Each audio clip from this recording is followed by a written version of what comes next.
Sorry for the delayed episode this week. If you follow me on Instagram or Twitter, you may have seen that I went to DC Podfest, and the first day I was there, I woke up with the beginnings of a cold. Luckily, I was able to get a hold of a bottle of Zicam fairly quickly and stave off the cold for a few days, until I got home. And then, it hit. This week has been a bit of a fever dream for me, but it made me start to wonder about some of the things we say when we're sick and the origins. So get ready for a bit of an etymology episode. But as long as there have been humans have been getting sick, and many of these idioms carry a lot of unverifiable history with them. And much like the cure for the common cold, the true origin stories of these phrases may never be found. You're listening to The Story Behind, the extraordinary history of the ordinary. I'm your host, Emily Prokop, and this is the story behind 6 sayings. But first, a quick message. While at DC Podfest, I was lucky to be able to meet and share an Airbnb with Adela from Podcast Brunch Club.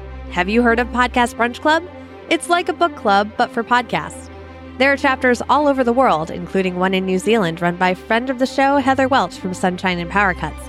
And if you're in the Connecticut area, I run the Connecticut chapter. I'm also teaming up with Adela to do a giveaway for a copy of the Story Behind book in the coming weeks. If you're into podcasts and want to find others in your area to talk about them with, definitely check out podcastbrunchclub.com. And if you're in Connecticut, I hope to see you at a future get-together. Here's the thing about when I get sick, or even when I have allergies. I sneeze a lot.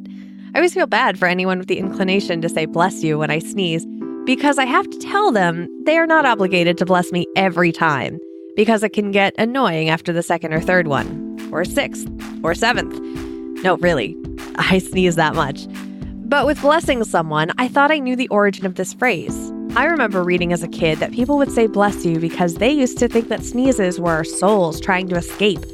Yeah, that was in a children's book. Good job, 1980s, for giving us nightmares for decades. Now grown up, I know otherwise. Or at least I can take an educated enough guess that sneezes aren't our souls trying to escape, but rather something that tickles our nerves in our nose, and our body's natural response is to fill our lungs with air and blow it quickly from our mouth and nose, hopefully dislodging whatever it was that irritated our nose in the first place. And no, your heart doesn't stop when you sneeze. Oh, and your eyeballs also won't fall out of your head if you sneeze without closing your eyes. But it's still an odd phenomenon, no matter how many times we do it. So it's no wonder in a time before modern medicine, a few different theories about sneezes were floating around.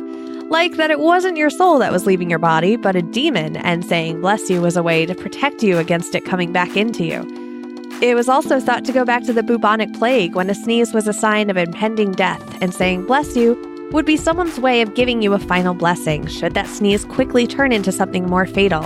But then again, another origin story floating around is that a sneeze is seen as a sign of good luck, and saying bless you was a way of congratulating that person. According to Snopes, the actual reason is lost to history, although texts as far back as ancient Greece refer to the phrase bless you being used when someone sneezes. Can I speak for all multiple sneezers right now when I say we won't get offended if you don't bless us after every sneeze? In fact, I know a few multiple sneezers who would be happy if the practice stopped altogether. Following my days of sneezing came the next phase of sickness, the sore throat. The head cold was gone, but then I started to sound worse than I actually felt. I had what's known as a frog in my throat.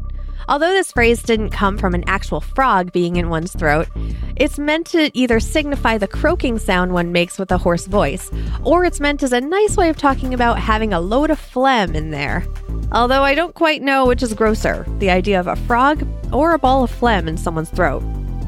Its origins might come from supposed street merchants who sold elixirs and tonics with overhyped abilities to cure everything and anything that ails you. And one of the ways they supposedly sold their wares was to show someone with a sore throat actually coughing up a live frog after taking the elixir. This can't be fully verified, but magician David Blaine is now known for perfecting this trick. However, another possibility of the origin is a very old wives' tale from the 17th century, that kids should hold a live frog in their mouths until the frog died as a cure for thrush.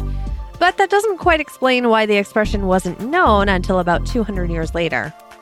Again, we say these things, but we have no real proof of where they came from.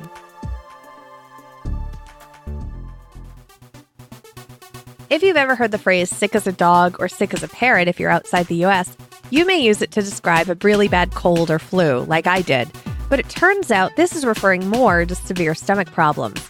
But strap in for a bumpy ride because these origin stories are a little all over the place. One of the origin stories begins with the phrase sick as a parrot from London, referring to the parrots that were taken aboard sailing ships. When the food would spoil, the parrots were given the fruits that were fermented and had basically turned to alcohol. As humans who consume too much alcohol, the parrots would end up making things rather messy when their stomachs decided it couldn't hold its liquor. In this story, the phrase then went to America and parrot was replaced with dog, because anyone who owns a dog would know that when a dog eats something that doesn't agree with him, he will promptly rid himself of it, most likely on your carpet. But another source claims that sick as a dog came first, in 1705. The word dog carried more of a negative connotation.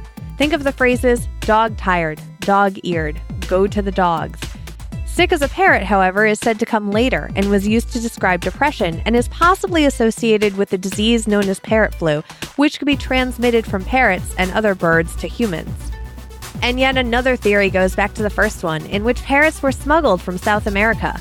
But if you've ever owned birds, you know they can be pretty noisy, so smugglers used tequila to make the birds sleepy, so they would be quiet. But again, like the fermented fruit, birds' stomachs didn't always handle it in a clean fashion. Information for this episode was sourced from ABC News, Phrase Finder, Everyday Mysteries, and more links, which can be found in the show notes at thestorybehindpodcast.com. This week on Trivia Tuesday in the Story Behind discussion group on Facebook, Jeffrey posted, before Athens became the capital of modern Greece in 1834, the capital was located in the seaport town of Nafplio during the early stages of the Great Revolution against the Ottoman Turks. If you'd like to talk about trivia you pick up during the week and have it read on the show, join the Story Behind discussion group on Facebook.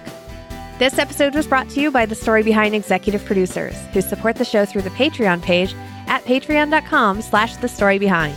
They also get access to the full scripts of these episodes before they go live. Thanks for your support, and thank you for listening.